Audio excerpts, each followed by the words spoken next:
You know, every single child has the right to feel safe. It's that simple.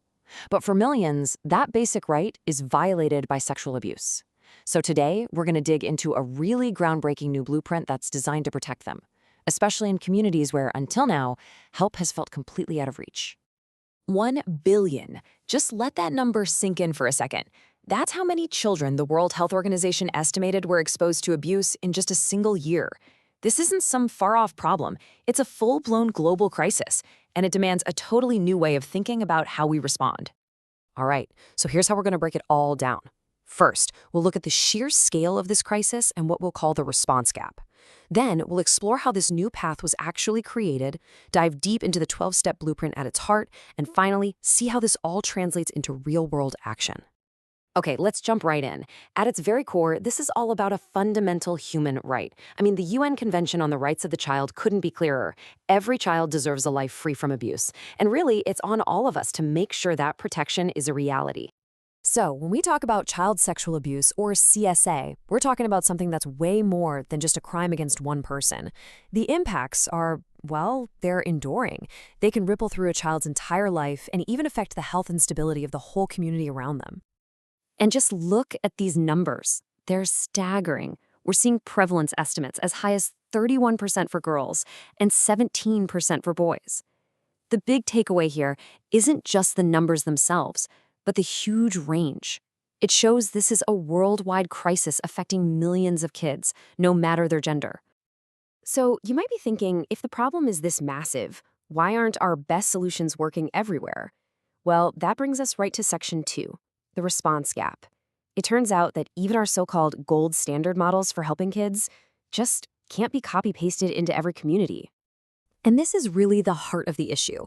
On one hand, you got these incredible models like child advocacy centers and the Barnahus model, which you see in places like the US and Europe. They're amazing, but they need a ton of money, special buildings, and highly trained experts. But on the other hand, so many communities are dealing with a totally different reality. And we're not just talking about a lack of money. It's a shortage of trained professionals, systems that don't talk to each other, and sometimes even deeply rooted cultural beliefs that get in the way of protecting a child.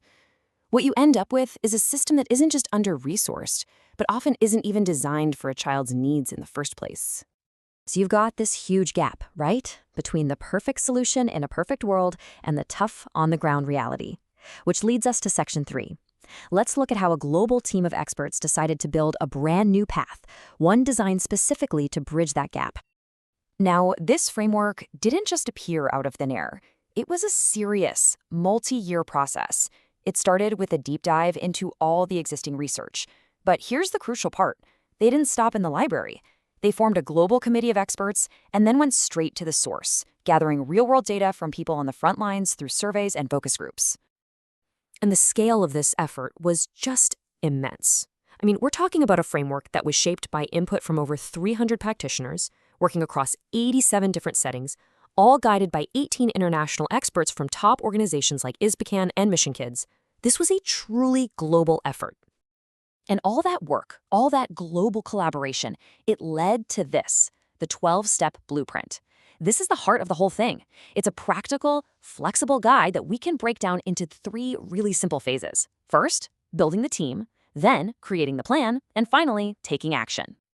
So phase 1 is all about getting the foundation right. You can't build a house on shaky ground, right? Same idea here. Before you can even begin to help a child effectively, you have to get the right people in the room, working together as one team. These first 4 steps are absolutely foundational. It starts with the basics, understanding the local laws. But then it moves to something so critical, recruiting people from inside the community. This isn't just about the usual suspects like doctors and police. It's about teachers, village elders, religious leaders, anyone who has the community's trust. From there, the team builds a shared plan and agrees on one non-negotiable principle. The child always, always comes first.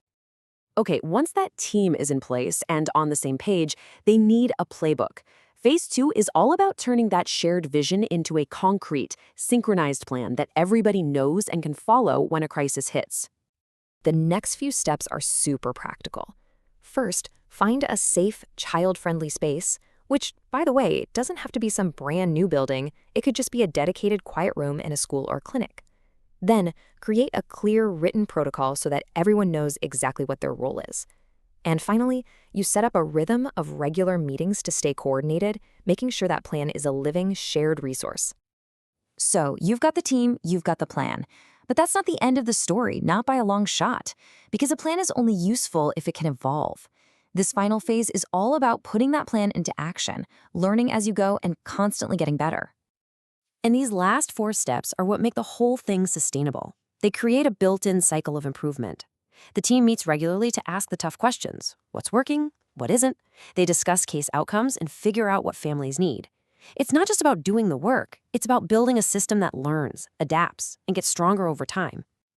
So that's the blueprint. That's the what. But now let's get into the how. How does this actually feel in practice? Our final section gets to the core philosophy that makes this whole thing tick, empowering communities to protect their own kids. The entire framework rests on this one incredibly powerful idea, being trauma-informed. It's a complete shift in perspective. It means recognizing the deep, lasting impact the trauma has, and it changes how every single person on the team interacts with the child, from the very first report to the final outcome. And this quote just hits the nail on the head. It perfectly captures that shift. Instead of looking at a child's behavior and asking, "What is wrong with you?" this approach seeks to understand the reason for that behavior by asking, "What happened to you?" It's a simple change, but it's a profound move from judgment to empathy. And that's the real magic here. This is not some rigid rulebook being handed down from on high. It's designed to be a flexible tool. Local leaders can pick it up, adapt it to their own unique culture and resources, and use their own community's strengths. It is truly a framework built by the community for the community. And the work is definitely not over. The next critical step is to actually pilot this framework in different settings all over the world. These studies are going to be key to testing its flexibility and measuring its real-world impact on keeping children safe. Which brings us to this final, powerful question. We've just walked through a framework that's adaptable, it's practical, and it's built on compassion. It gives communities a starting point, a real tool for change. So just imagine, what happens when every single community, no matter its resources, finally has a blueprint to protect its own children?